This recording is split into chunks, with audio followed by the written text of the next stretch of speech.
4 নম্বর সূরা। কত নম্বর সূরা? আওয়াজ করতে হবে। 4 নম্বর সূরা, সূরা নিসা, আয়াত নং 59। সূরা নিসার 59 নং আয়াত তেলাওয়াত করেছি। গভীর মনোযোগ দিতে হবে। তাহলে কত নম্বর সূরা? 4 নম্বর সূরা। সূরার নাম সূরা নিসা, আয়াত নং 59। এই আয়াতে আল্লাহ রাব্বুল আলামিন ইজ্জতুল জালাল এত স্পষ্টভাবে আনুগত্যের বর্ণনা দিলেন। এই আয়াত যদি পৃথিবীর সমস্ত মানুষ এই আয়াতের অনুসরণ করে, তাহলে পৃথিবীতে কোনো ঝগড়া বিবাদ, মারামারি, কাটাকাটি, কোনো মতের বৈপরীত্য কোনো কিছুই থাকে না। সকল ধরনের কলহ বিবাদ দাফন হয়ে যায় এই একটা আয়াত যদি বান্দা মেনে চলে। পৃথিবীতে আজকে এত অশান্তি, তার মূল কারণ হচ্ছে মতের অমিল।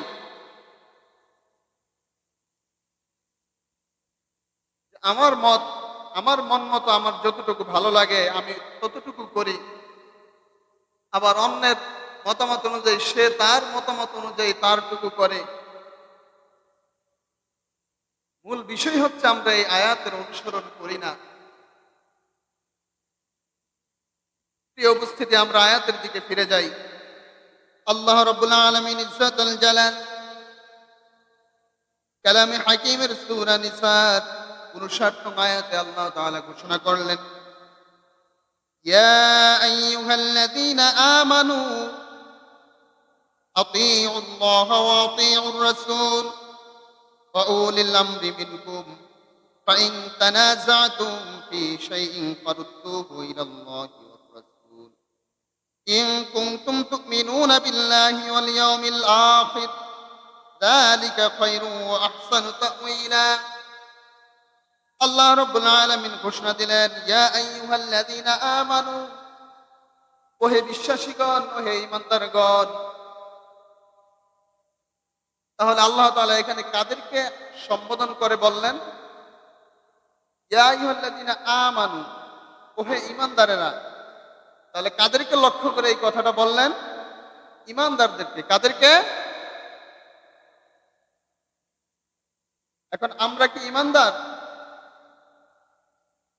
মনে হয় না?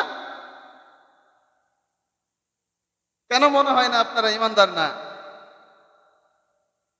আমাদেরকে উদ্দেশ্য করে আল্লাহ তাআলা বলেছেন, ইয়া আইয়ুহাল্লাযীনা আমানু, হে ঈমানদারেরা, হে বিশ্বাসীরা। এখন যারা বলছেন যে আপনারা ঈমানদার না, তার মানে কি আপনারা আল্লাহকে বিশ্বাস করেন না? আমানতু বিল্লাহি ওয়া মালাইকাতিহি ওয়া কুতুবিহি ওয়া রুসুলিহি ওয়াল ইয়াউমিল আখির ওয়াল কদরি খায়রিহি, এগুলোর উপর কি আপনার বিশ্বাস নাই?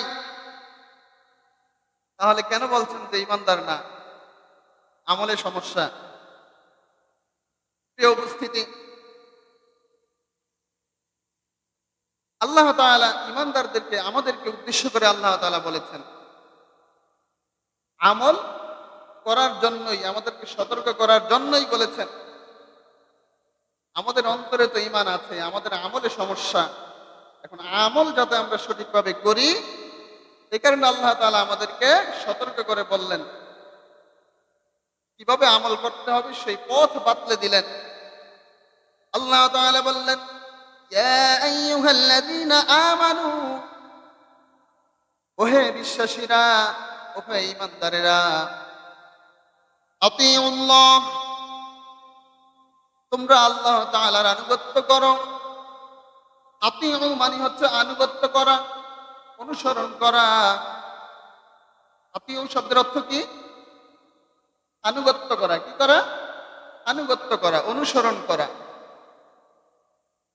আল্লাহ তাআলা বললেন, আতিউল্লাহ, তোমরা আল্লাহ তাআলার আনুগত্য করো। তাহলে এখানে আতিউ শব্দ আছে? আতিউল্লাহ শুনলেই তো বোঝা যায় আতিউ শব্দ আছে? আছে। আতিউল্লাহ, আতিউ শব্দটা আছে? আছে।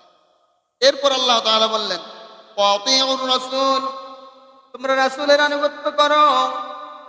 ওয়া আতিউর রাসূল, এখানেও কি আতিউ শব্দ আছে? মনোযোগ। আতিউল্লাহ ওয়া আতিউর রাসূল, দুইটা কথা বললেন, আতিউল্লাহ এখানেও আতিউ আছে, আতিউর রাসূল এখানেও আতিউ আছে। এরপর বললেন ওয়াউলিল আমরি মিনকুম, তোমাদের দায়িত্বশীলের আনুগত্য করো। ওয়াউলিল আমরি মিনকুম, এখানে কি আতিউ আছে? নাই। এটা মনে হয় এমনি এমনি না, আল্লাহ তাআলা এখানে আতিউ ব্যবহার করেন নাই। আওয়াজ করতে হবে। প্রথম দুইটা কথায় আল্লাহ তাআলা বললেন আতিউল্লাহ, আতিউ শব্দটা সরাসরি ব্যবহার করলেন স্পষ্টভাবে। ওয়া আতিউর রাসূল, দ্বিতীয় বাক্যে আবার রাসূলের আনুগত্যের ক্ষেত্রে সেখানেও বললেন ওয়া আতিউর রাসূল, আতিউ শব্দ সরাসরি ব্যবহার করলেন। ওয়া উলিল আমরি মিনকুম, এখানে শুধু ওয়া ব্যবহার করলেন, আতিউ শব্দ সরাসরি ব্যবহার করেন নাই। তার মানে এখানে কিছু কিন্তু আছে। সমগ্র পৃথিবীর যত আলেম রয়েছে সকল আলেম ঐক্যমত্য পোষণ করেন আতিউল্লাহ ওয়া আতিউর রাসূল, এই দুইটা ক্ষেত্রে আল্লাহ এবং তার রাসূলের আনুগত্যের ক্ষেত্রে কোনো তর্ক নাই, কোনো বিতর্ক নাই, কোনো কেন বলা যাবে না। যখনই প্রমাণ পেয়ে যাবেন এটা আল্লাহ তাআলার আইন, রাসূলের কথা,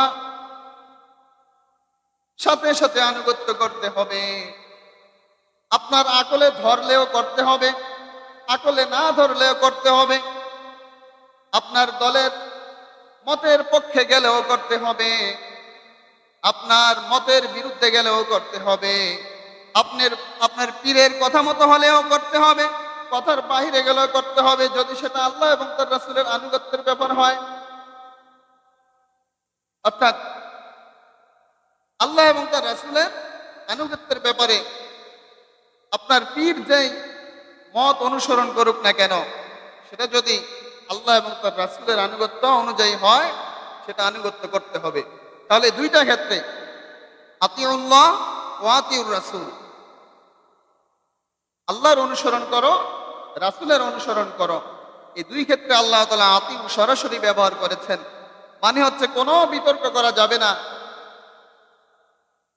যখনই কোনো বিধান সম্পর্কে কোনো ফতোয়া যখনই চলে আসবে, ওই ফতোয়ার দলিল হিসেবে যখনই দেখবেন যে আল্লাহ এবং তার রাসূলের কথা এখানে আছে সরাসরি, আল্লাহর আইন রাসূলের কথা, সেই ক্ষেত্রে আপনার কোনো গড়িমসি করা যাবে না, কোনো বিতর্ক করা যাবে না, কোনো যুক্তি তালাশ করা যাবে না। বিনা যুক্তিতে বিনা তর্কে আপনাকে সেটা মেনে নিতে হবে। তাহলে আমরা এই দুই ক্ষেত্রে আমরা স্পষ্ট পেলাম যে আল্লাহ এবং তার রাসূলের ব্যাপারে যখনই কোনো ফতোয়ায় আসবে যেটা আল্লাহ তাআলার কথা, এটা রাসূলের কথা, সাথে সাথে আমরা সেটা মেনে নেব। এরপর ওয়াউলিল আমরি মিনকুম, তোমাদের মধ্যে যারা দায়িত্বশীল আছে তাদের আনুগত্য করো। এখানে আল্লাহ তাআলা আনুগত্য করার কথা বললেন, তবে ওয়া শব্দটা এখানে ব্যবহার করলেন। ওয়া দ্বারা এর আগে যে দুইজনের আনুগত্যের কথা বললেন তাদের দিকে নিসবত করা হয়েছে। ওই দায়িত্বশীল যদি আল্লাহ এবং তার রাসূলের মত অনুযায়ী চলে, ওই দায়িত্বশীল যদি আল্লাহ এবং তার রাসূলের নির্দেশ মোতাবেক আয়াত অনুযায়ী সুন্নাহ অনুযায়ী যদি ফতোয়া দেয়, তবে তোমরা সেটা মেনে নাও, তবে সেটা তোমরা আনুগত্য করো। তাহলে এতটুকু আমরা বুঝতে পারলাম আল্লাহর আনুগত্য, রাসূলের আনুগত্য, এই ক্ষেত্রে আমাদের কোনো বিতর্ক, কোনো যুক্তি খোঁজা যাবে, কোনো কোনো যুক্তি তালাশ করা যাবে? বিনা যুক্তিতে আল্লাহর আনুগত্য এবং রাসূলের আনুগত্য করতে হবে। যখনই কোনো আল্লাহ এবং তার রাসূলের বাহিরে গিয়ে পৃথিবীর যত দায়িত্বশীল রয়েছে, সেটা হতে পারে সমাজপতি, রাষ্ট্রপতি, সেটা হতে পারে মসজিদের ইমাম, কোনো আলেম, কোনো পীর, কিংবা মা বাবা, কিংবা বড় ভাই, যার অধীনে আপনি আছেন, যে আপনাকে আপনার উপর দায়িত্ব স্বরূপ আপনাকে পথ বাতলে দিতে পারে, যাকে আপনি মানেন, সেটা আপনার নেতাও হতে পারে। তাহলে দায়িত্বশীল আমরা বুঝলাম, কারা দায়িত্বশীল? যাকে আপনি মানেন। এমন দায়িত্বশীল, এই দায়িত্বশীল যদি আল্লাহ এবং তার রাসূলের আনুগত্য অনুযায়ী চলে, ফতোয়া যখন দেয় নিজের মন গড়া মতো দেয় না, আল্লাহর আইনে কি বলা আছে, রাসূলের সুন্নাহে কি বলা আছে সে অনুযায়ী সে ফতোয়া দেয়, তাহলেই তোমরা তার আনুগত্য করো। এই ওয়া দ্বারা, এই শব্দ ওয়া যে নিসবত করা হয়েছে, ওয়া দ্বারা এই অর্থটা বোঝানো হয়েছে যে আতিউ, প্রথম দুই শব্দের ক্ষেত্রে আতিউ ব্যবহার হয়েছে, কিন্তু পরে ওয়াউলিল আমরি মিনকুমের ক্ষেত্রে আতিউ ব্যবহার হয় নাই। মানে হচ্ছে এখানে অন্ধ অনুসরণ করা যাবে না। প্রিয় উপস্থিতি, এতটুকু আমরা ক্লিয়ার। তাহলে আনুগত্যের ব্যাপারে আল্লাহ এবং তার রাসূলের আনুগত্যে বিনা যুক্তিতে আমরা আনুগত্য অনুসরণ করব। আর পরবর্তী আল্লাহ রাসূল ব্যতীত অন্য দুনিয়ার যত উলিল আমর রয়েছে তাদের ক্ষেত্রে আমরা দেখব যে তারা যে দলিল দিচ্ছে, যে প্রমাণ দিচ্ছে, যে ফতোয়া দিচ্ছে, সেটা আল্লাহ এবং তার রাসূলের সে বিধান অনুযায়ী আছে কিনা। আল্লাহ রাব্বুল আলামিন কত স্পষ্ট করে ঘোষণা দিলেন, ফাইন তানাযাতুম ফি শাইইন ফারুদ্দুহু ইলাল্লাহ ওয়ার রাসূল। ফাইন তানাযাতুম, যদি কোনো বিষয়ে তোমাদের মধ্যে বিবাদ তৈরি হয়, কোনো মতের অমিল হয়ে যায়, এটা আল্লাহ তাআলা ভালো করেই জানেন। পৃথিবীর শুরু থেকে শেষ পর্যন্ত এই বনি আদম যতদিন থাকবে, দুনিয়ার জমিনে এভাবে বিশৃঙ্খলা থাকবে, মতের অমিল থাকবে, ঝগড়া বিবাদ থাকবে, কলহ থাকবে। সকল ক্ষেত্রে আল্লাহ তাআলা বলে দিলেন, ফাইন তানাযাতুম, যদি কোনো বিষয়ে তোমাদের মধ্যে বিবাদ তৈরি হয়, মতের অমিল তৈরি হয়, ফি শাইইন, কোনো বিষয়ে, ফারুদ্দুহু ইলাল্লাহি ওয়ার রাসূল, তবে তোমরা দেরি করবে না, তোমরা সাথে সাথে আল্লাহ এবং তার রাসূলের দিকে ফিরে আসবে। আমি এখানে মিম্বরে বসে কোনো একটা মন গড়া ফতোয়া দিলাম, আমার বানানো ফতোয়া, এটা নিয়ে আরেক পক্ষের মধ্যে দুই পক্ষ ঝগড়া বিবাদ লেগে গেল। যারা আমাকে মহাব্বত করে তারা মেনে নেবে, যারা মহাব্বত করে না তারা এটা ভুল ধরবে, কারণ ফতোয়াটা আমার মন গড়া। আল্লাহ তাআলা বললেন, যদি এমন কোনো সমস্যা হয়ে যায় তাহলে তোমরা ফিরে আসো, আল্লাহ এবং তার রাসূলের বিধানে কি বলে, আল্লাহর কোরআন কি বলে, রাসূলের সুন্নাহ কি বলে, সেদিকে ফিরে আসো। ঝগড়া না বাড়িয়ে ফিরে আসো। তাহলে আল্লাহ এবং তার রাসূলের দিকে ফিরে আসতে বলছেন আল্লাহ তাআলা, ফারুদ্দুহু ইলাল্লাহি ওয়ার রাসূল, আল্লাহ এবং তার রাসূলের আইনে কি বলে সেদিকে ফিরে আসো। ইন কুনতুম তুমিনুনা বিল্লাহ ওয়াল ইয়াউমিল আখির, যদি তোমরা, কঠিন শর্ত আল্লাহ তাআলা দিয়েছে, তিন হরফে শর্ত। ইন কুনতুম তুমিনুনা বিল্লাহ, যদি তোমরা আল্লাহকে বিশ্বাস করো, ওয়াল ইয়াউমিল আখির, এবং পরকালে বিশ্বাস করো। ঈমানের দুইটা শাখা অন্যতম। তার মানে হচ্ছে তোমরা যদি পরিপূর্ণ মুমিন মুসলমান হয়ে থাকো, পরকালে বিশ্বাস করো এবং আল্লাহকে যদি বিশ্বাস করে থাকো, তাহলে তোমাদের কাজ হচ্ছে ওই ঝগড়া বিবাদ না করে আল্লাহ এবং তার রাসূলের দিকে ফিরে আসা। কিভাবে ফিরে আসবেন? আপনি সাধারণ মানুষ, আমার মত আপনার ভালো লাগে নাই, আপনি অন্য আরেকজন আলেমের কাছে যান, সেখানে গিয়ে বলেন, হুজুর, অমুক হুজুর তো এইভাবে ফতোয়া দিয়েছে, আপনি আপনার মন গড়া কোনো ফতোয়া দিবেন না, আপনার দলের কোনো ফতোয়া দিবেন না। আল্লাহর কোরআনে এবং রাসূলের সুন্নাহে কিভাবে এই বিষয়টা বিশ্লেষণ, কিভাবে ব্যাখ্যা আছে, এর ফতোয়া কিভাবে আছে, সেই কোরআন সুন্নাহ অনুযায়ী আপনি আমাকে ফতোয়া দেন। বলতে পারবো না আমরা? যে কোনো বিষয় বলবেন, আপনার নিজের মন গড়া ফতোয়া দিবেন না, আপনার দলের কোনো ফতোয়া দিবেন না যে আপনার পীর মুর্শিদ, বাবা হুজুর, আব্বা হুজুর, দাদা হুজুর এই ফতোয়া দিয়েছে সেটাই, এই ধরনের কথা নয়। যেভাবে আল্লাহর আইনে রয়েছে, রাসূলের সুন্নায় রয়েছে, সেভাবে আমাদের ফতোয়া দেন। তাহলে কোনো বিবাদ যদি লাগে, আমরা সাধারণ যারা রয়েছি, আমরা ঝগড়া বিবাদে লিপ্ত না হয়ে আমরা কোরআন সুন্নাহর দিকে এভাবে ফিরে আসব। বিদগ্ধ আলেমের কাছে গিয়ে আমরা কোরআন সুন্নাহ অনুযায়ী ফতোয়া চাইব তো আমরা ইনশাআল্লাহ। তাহলে আল্লাহর আনুগত্যের ক্ষেত্রে আল্লাহ তাআলা বললেন, যদি এই কাজটা করো, যালিকা খায়র, এটাই হচ্ছে উত্তম উত্তম সমাধান, ও আহসানু তাউইলা, এবং চূড়ান্ত মীমাংসার দিক দিয়ে এটাই হচ্ছে উত্তম।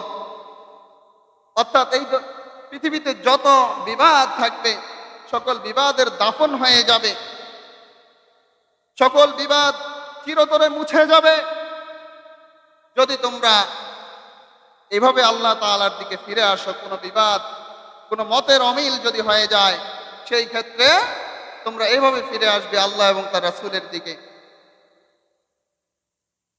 তাহলে এই আয়াত থেকে আমরা স্পষ্ট হলাম, বুঝতে পারলাম যে আল্লাহ তাআলা আনুগত্যের ক্ষেত্রে আল্লাহ এবং তার রাসূলের আনুগত্যের কথা বলেছেন সরাসরি। আর উলিল আমর মিনকুম, আমাদের মধ্যে দায়িত্বশীল যারা রয়েছে, তাদের আনুগত্যের ব্যাপারে তারা যদি আল্লাহ এবং তার রাসূলের কথা অনুযায়ী বলে, তাহলে তাদেরও আনুগত্য করার কথা আল্লাহ তাআলা বললেন। এখন দায়িত্বশীল সৃষ্টির প্রতি মহাব্বত করে, স্রষ্টার অবাধ্য হয়ে যদি দায়িত্বশীল আপনাকে কোনো কিছু বাধ্য করে, সেটা মানা যাবে?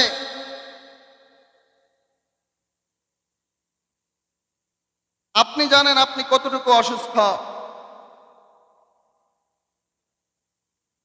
আপনার বাবা আপনাকে বলল, কেন অসুস্থ, মসজিদে যাওয়ার দরকার নাই, নামাজ পড়ার দরকার নাই। অথচ আপনি জানেন যে এতটাই অসুস্থ হন নাই আপনি যে আপনার নামাজে আপনার রুখসত রয়েছে, আপনি নামাজ সঠিকভাবে এসে পড়তে পারবেন, সেই শক্তি সামর্থ্য আপনার আছে। তাহলে এই ক্ষেত্রে ওই বাবা দায়িত্বশীল, তার কথা কি মানা যাবে? এমন অসংখ্য কাজ আপনার নেতা বলেছে আপনাকে এই কাজটা করতে, আপনি জানেন কাজটা শরীয়ত বিরোধী, আল্লাহর আইন বিরোধী, রাসূলের সুন্নাহ বিরোধী, কিন্তু নেতার আদেশ আপনি মানতে গিয়ে আপনি আল্লাহর আইনকে আপনি লঙ্ঘন করলেন। ইসলাম কোনো ফাজলামির বিষয় না। আরে দলের পার্টি অফিসে গিয়ে যদি কেউ ফাজলামি করে, সেখানেই তো দাঁত থাকে না। আর ইসলামকে নিয়ে বিভিন্ন ধরনের কটূক্তি, ইসলামের কিছু অংশ নিজের মনমতো হয়েছে সেটা মানলেন, কিছু অংশ মনমতো হয় নাই সেটা মানলেন না। আবার যারা মানার কথা বলল তাদেরকে আপনি অবজ্ঞা করলেন, তাদেরকে গালি দিলেন। প্রিয় উপস্থিতি, তাহলে আনুগত্যের ব্যাপারে আমাদের এই স্বচ্ছ ধারণা আমাদের রাখতে হবে। আয়াতের অর্থ তাফসীর আমরা করলাম, এই আয়াতের শানে নুজুল সম্পর্কে আমরা যদি একটু অবগত হই, তাহলে আরো ক্লিয়ার হয়ে যাবে বিষয়টা। শানে নুজুল মানে হচ্ছে নাজিলের প্রেক্ষাপট। আয়াতটা কেন নাজিল হয়েছে, এই আয়াতটা কেন নাজিল হয়েছে, এর প্রেক্ষাপট, ব্যাকগ্রাউন্ড।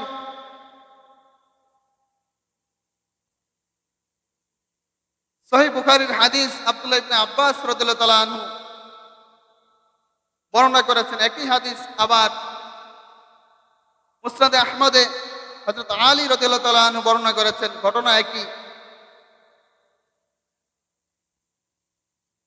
আল্লাহ রাসূল সাল্লাল্লাহু আলাইহি ওয়াসাল্লাম একদল মুজাহিদকে কোন এক যুদ্ধে পাঠালেন। সেখানে প্রধান সেনাপতি বানালেন একজন আনসারী সাহাবীকে। কাকে?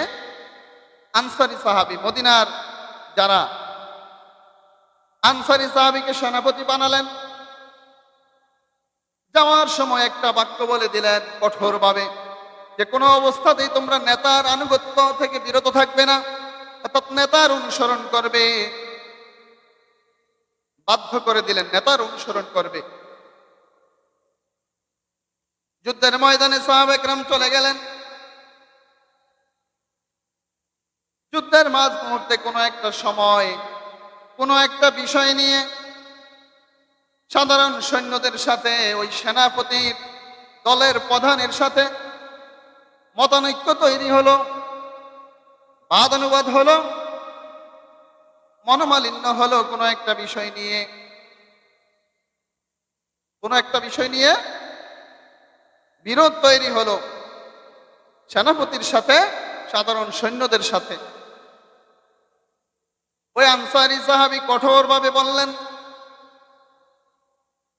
যে তোমরা কি এই কথা তোমাদের কি মনে নাই যে আল্লাহ রাসূল কি তোমাদেরকে একটা কথা বলে দেন নাই? কঠোরভাবে কি তোমাদের কি বলে দেন নাই যে নেতার আদেশ মানবে, নেতার আনুগত্য করবে? এই কথা কি তোমাদেরকে বলে দেন নাই? সাহাবা একরাম বললেন হ্যাঁ, বলে দিয়েছে। এই সুযোগটা সেই আনসারী সাহাবী কাজে লাগালেন। তিনি বললেন, যাও শুকনো কাঠ সংগ্রহ করো, শুকনো কাঠ এক জায়গায় জড়ো করো। সাহাবা একরাম সাথে সাথে শুকনো কাঠ সংগ্রহ করলেন। তাহলে এই নির্দেশটা সাহাবা একরাম কত পার্সেন্ট মানলেন? পুরো 100% মানলেন। শুকনো কাঠ আনার কথা বলছে, নেতা বলছে। শুকনো কাঠ নিয়ে আসলেন। এরপর বললেন আগুন এনে আগুন প্রজ্বলিত করো। সাহাবা একরাম সাথে সাথে আগুন আনলেন এবং আগুন প্রজ্বলিত করলেন সেই শুকনো কাঠের মধ্যে। তাহলে এই আদেশটাও সাহাবা একরাম কত পার্সেন্ট মানলেন? 2টা আদেশ দিলেন, 2টা আদেশ অক্ষরে অক্ষরে পালন করলেন। নেতার আদেশ মানতে হবে, আল্লাহ রাসূল বলে দিয়েছেন সে কারণে। এরপর সেই সেনাপতি বললেন, এবার তোমরা আগুনের মধ্যে ঝাঁপ দাও। সাহাবা একরাম নেতার আদেশ মানতে গিয়ে এই প্রস্তাবেও রাজি হয়ে গেলেন। সুবহানাল্লাহ বলবেন? সুবহানাল্লাহ বলার সুযোগ নাই। এরপর তাদের মধ্যে একজন যুবক সাহাবী প্রতিরোধের প্রাচীর হয়ে দাঁড়িয়ে গেলেন। বললেন, কালিমা পড়েছি জাহান্নামের আগুন থেকে বাঁচার জন্য। সুতরাং সেই আগুনে আবার ঝাঁপ দিয়ে নিজের দেহকে আমরা পোড়াতে চাই না। আচ্ছা, আপনারা বলেন, জেনে শুনে ইচ্ছাকৃত আত্মহত্যা করা এটা কি সওয়াবের কাজ নাকি গুনাহের কাজ? ইচ্ছাকৃত যে আত্মহত্যা করলো, জেনে বুঝে যে আত্মহত্যা করলো, সে তার স্থান জাহান্নামে বানিয়ে নিল। তো সাহাবা একরাম তো এই বিষয়টা জানে। এরপরেও তারা রাসূলের আদেশ সেই হিসেবে মেনে নিয়েছিল। কিন্তু এক যুবক সাহাবী প্রতিরোধের প্রাচীর হয়ে দাঁড়িয়ে গেলেন,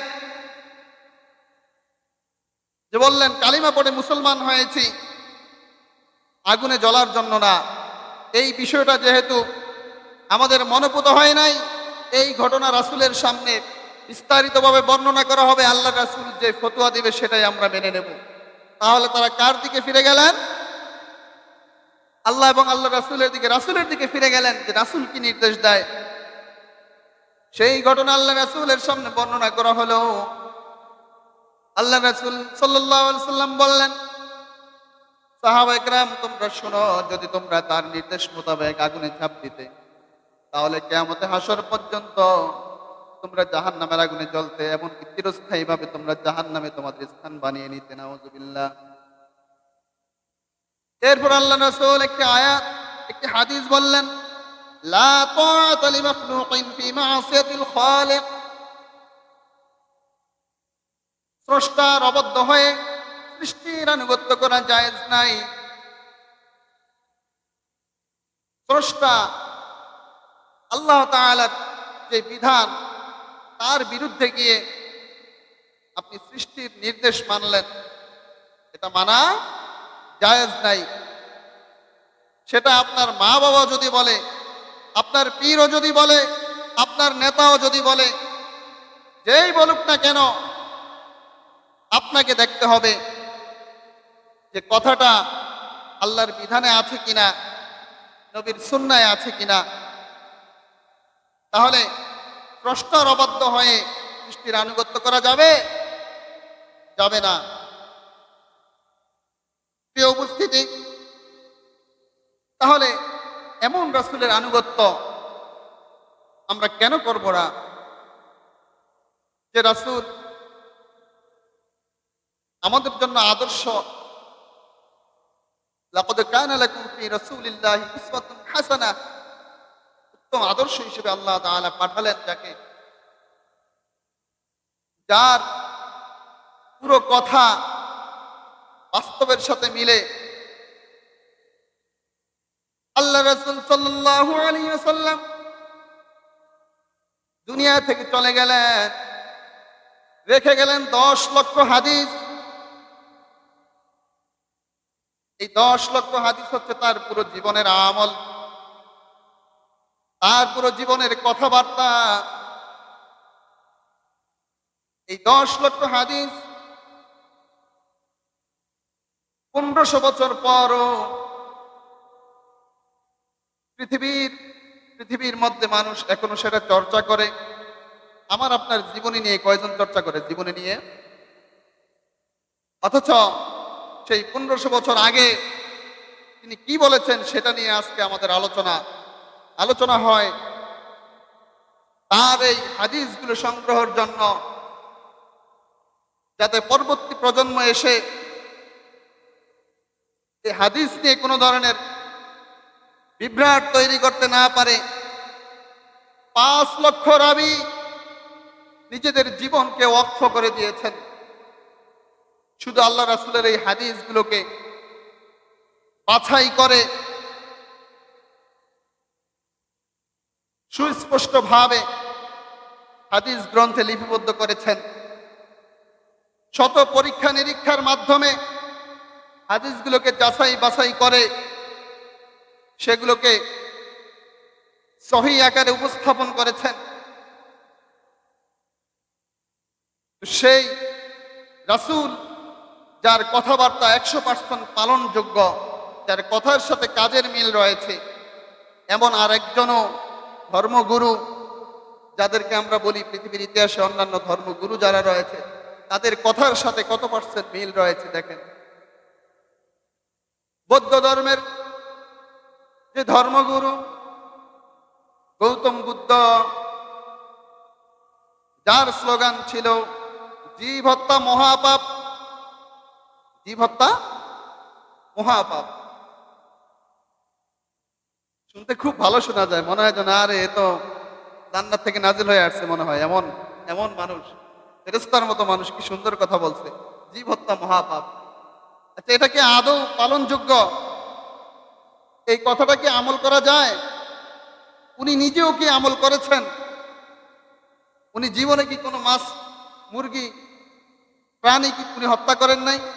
কোনো মাছ খান নাই, কোনো মুরগির মাংস খান নাই, গরুর মাংস খান নাই, কিংবা কোনো একটা গাছও কি উনি কাটেন নাই, কোনো গাছের পাতাও কি ছিঁড়েন নাই? তো উনি যে বললেন জীব হত্যা মহাপাপ, তার মানে হচ্ছে 16 আনাই মিথ্যা কথা। কথাটা কি কথা? পুরো 16 আনাই মিথ্যা কথা, বানোয়াট কথা, এই ধরনের কথা। অথচ আল্লাহ রাসূল সেই 1500 বছর আগে বলে গিয়েছেন, এহরাম অবস্থায় কোনো পাগলা কুকুর যদি কামড়াতে আসে, তাড়া করে, সেই কুকুর মারা জায়েজ। বিজ্ঞানে আবিষ্কার করে পাগলা কুকুর কামড়ালে যে জলাতঙ্ক রোগ হয়, সেটা নির্ঘাত মৃত্যু ছাড়া অন্য কোনো উপায় নাই। আজও পর্যন্ত জলাতঙ্কের কোনো চিকিৎসা নাই। তাহলে আল্লাহ রাসূলের এই কথা বাস্তবসম্মত কথা 100%। কত পার্সেন্ট? প্রিয় উপস্থিতি, তাহলে এমন রাসূলের আনুগত্য আমরা করব না, কার আনুগত্য করব? আল্লাহ রাসূল সাল্লাল্লাহু আলাইহি সাল্লাম তার চরিত্র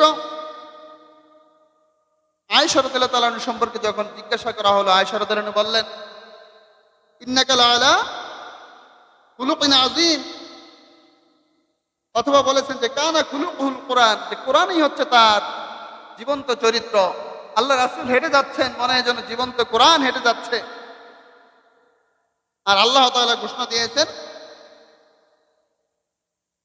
ইন্নাকা লাআলা খুলুকিন আযীম, নিঃসন্দেহে আপনার চরিত্র মহান। আল্লাহ রাসূলের আনুগত্য অনুসরণ করার কথা আল্লাহ তাআলা সূরা হাশরের মধ্যে বলেছেন, মা আতাকুমুর রাসূলু ফাখুযু ওয়া মা নাহাকুম আনহু ফান্তাহু, যে আমার রাসূল যা নিয়ে এসেছেন, তোমাদেরকে যা দিতে চায় তা তোমরা গ্রহণ করো, আর যা থেকে তোমাদেরকে নিষেধ করে তা থেকে তোমরা বিরত থাকো।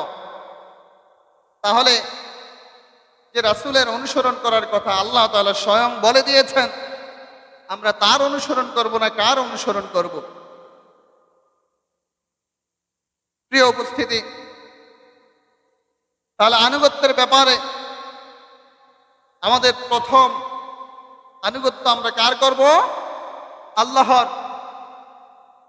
সাথে সাথে আমরা আনুগত্য করব আল্লাহ রাসূলের। বিনা যুক্তিতে, বিনা তর্কে আমরা আল্লাহ রাসূলের এবং আল্লাহ তাআলার আনুগত্য করব।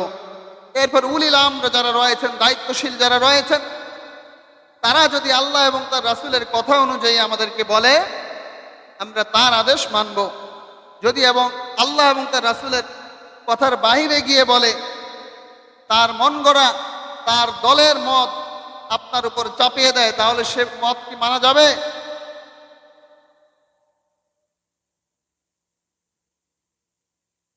আল্লাহ রাব্বুল আলামিন ইজ্জতুল জালাল আমাদেরকে আল্লাহ তাআলার পূর্ণ আনুগত্য, রাসূলের পূর্ণ আনুগত্য এবং সঠিক দায়িত্বশীলের আনুগত্য আল্লাহ তাআলা আমাদেরকে সঠিকভাবে করার তৌফিক ও মন মানসিকতা আল্লাহ তাআলা আমাদেরকে দান করুক। সকলে বলি আল্লাহুম্মা আমিন। ওয়া আখিরু দাওয়ানা আলহামদুলিল্লাহি রাব্বিল আলামিন। যারা সুন্নাহ